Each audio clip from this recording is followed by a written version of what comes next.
ஐஸ்வர்யம் அண்ணாதுரை. சாலை ஓரம் நின்று கொண்டிருந்த சிறுவன் மீது சரக்கு வாகனம் மோதி சம்பவ இடத்திலேயே உயிரிழப்பு. சிவகங்கை மாவட்டம் தேவக்கோட்டை வட்டம் கீரணி பகுதியை சேர்ந்த அரங்கநாதன், கீதா தம்பதியரின் மகன் 12 வயது கொண்ட தீபநாதன்.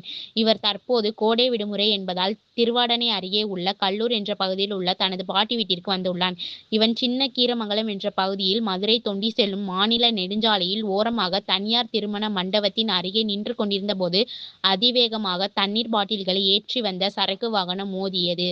இதில் இச்சிறுவன் சம்பவ இடத்திலேயே துடிதுடித்து பலியானான். இது அப்பகுதியின் பெருத்த சோகத்தை ஏற்படுத்தி வருகிறது.